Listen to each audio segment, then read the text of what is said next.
Come on. No, we're just gonna You can know you can step on it.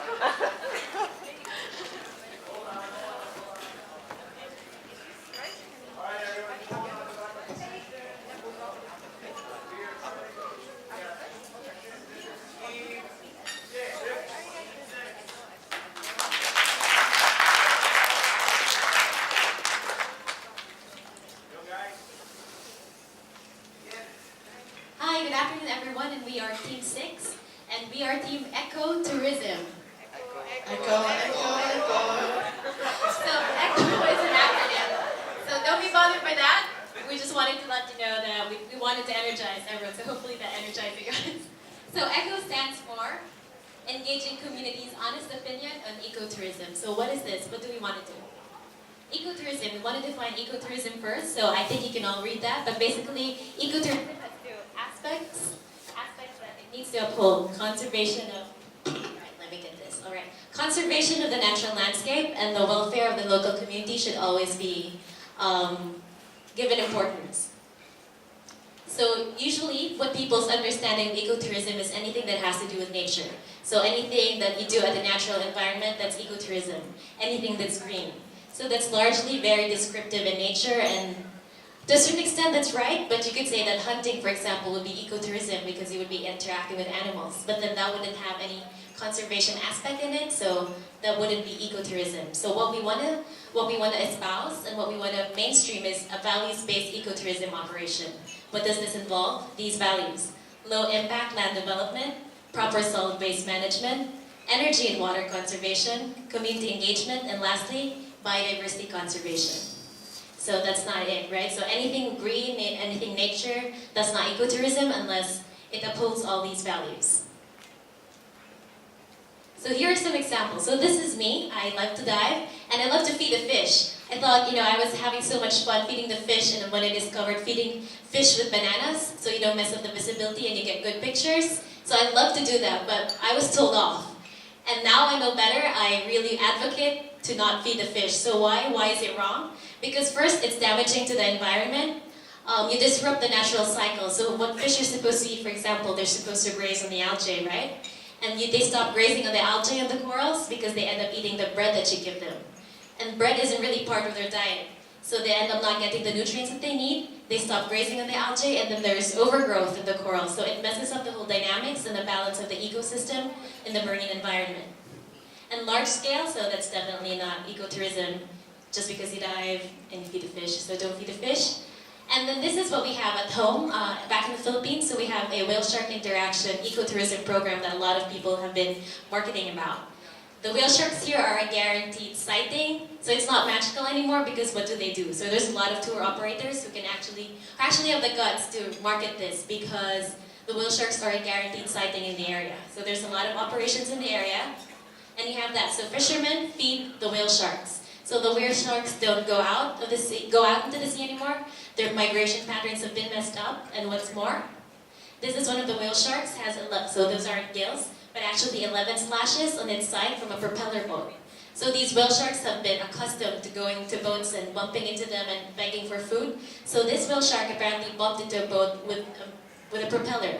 So now this happened. So to take it to a larger scale, there's a lot of drastic and negative effects that can happen if ecotourism, the values-based kind, isn't practiced. So here we have... Okay, so the things that Jenica has given earlier also happened in my home country, Indonesia. And you can see this beautiful beach is located in Yogyakarta called Indrayati Beach. And they call themselves as ecotourism places. This place is initiated in 2010, but sadly, they keep deforestation going on. They keep building the infrastructure. They keep building the restaurant shop rather than conserving its nature.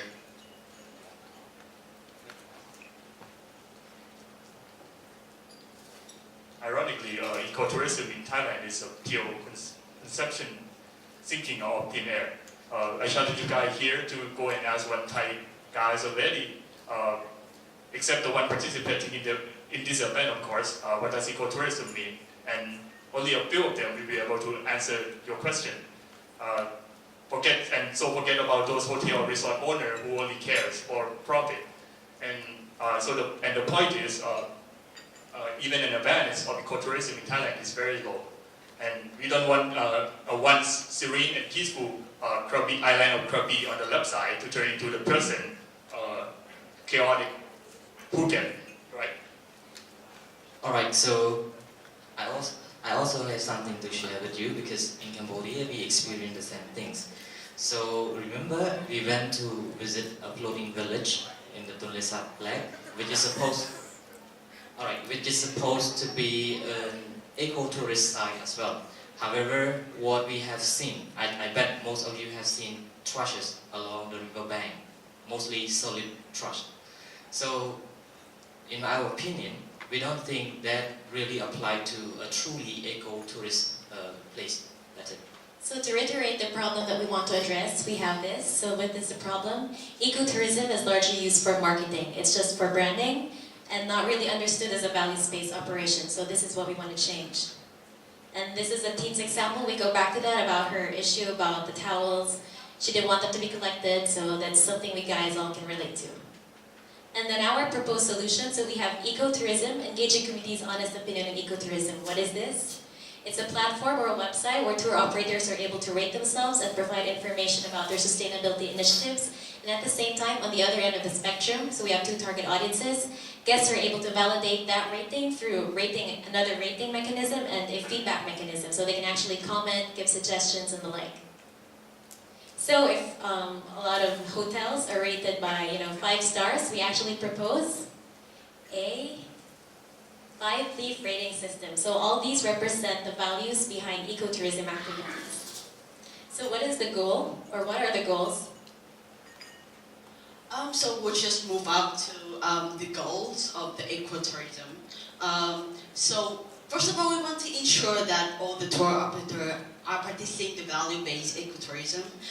Everybody agreed that the very important ingredient of ensuring a successful project in ecotourism is that we have to form a very close relationship with the tour operator and the tour guide as well, because they are the medium between the tourist and the ecotourism destination or the local indigenous community.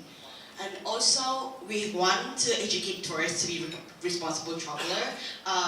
A lot of people have, there has been a growing concern about like ecotourism, because there has been coming from there are a lot of forms from ecotourism, but it's not really necessarily related to indigenous community. Is that the local community doesn't have sufficiently benefit from that, and they have negative impact on the environment. So we don't really want the tour operator and the tourists to have the wrong, the false perception for that. We want them to really engage in value-based, and we agree that pedagogy is the best springboard for this one. So we try to engage them in responsible traveler, and by that we going to provide an online review system for tour operators and a real-time feedback mechanism for traveler. And we're going to flip over to the key steps. So what we are trying to do in order to reach that. So the first one, we are going to identify the ecotourism operators in the Philippines and Vietnam, considering that the project is going to launch in both countries. The second one is create a rubric for a 5-leaf rating mechanism. So we try to make the tour operators and the tourists understand about what is the basic for a 5-leaf rating. Number 3 is we design a digital platform. Come in the side of a website for easy accessibility, which means that we feel like a website is an interactive tool for local communities and tourists, and also the tour guide to interact with each other.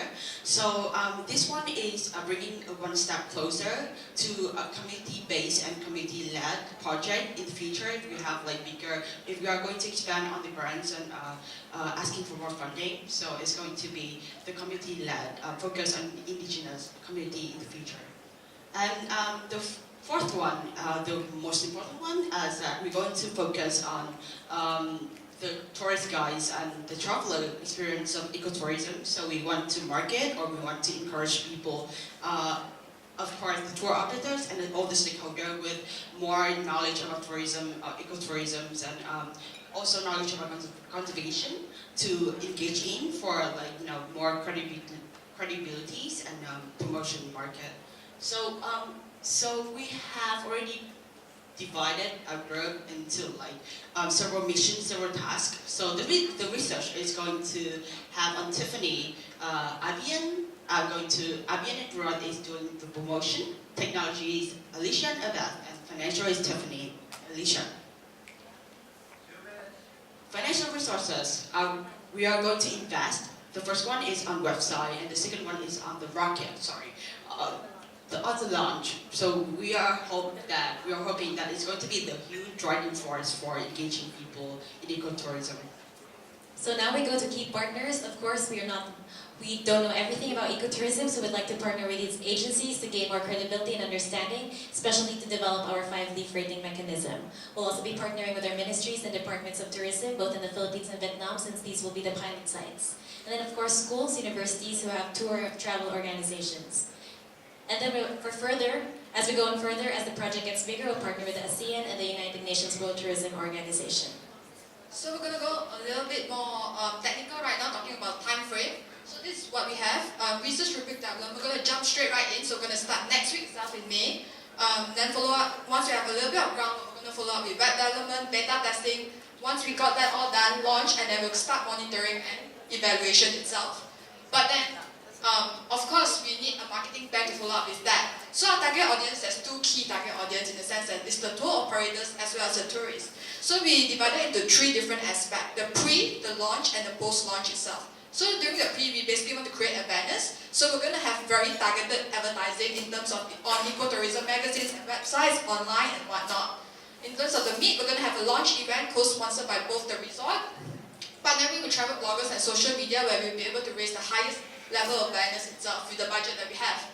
And in terms of post, because we are a service provider, we need to ensure the level of service is relatively high so that they don't churn out. They actually come back and continue to use our platform itself. So engagement, follow-up, and continuous promotion is really important for us. And then in terms of success indicators, realistically in the next 1 year, we're going to partner with 50 ecotourism operators per country, so each on Philippines and Vietnam. I'm looking at 2,000 members strong and at least 50 submitted reviews per month basis. So in the end, this connection that makes us care, we care more for a friend than a stranger. At ecotourism, we'd like everyone to have the chance to experience nature, but we also have to remind them to be mindful about the footprints that they make. Thank you very much. That's all this is today.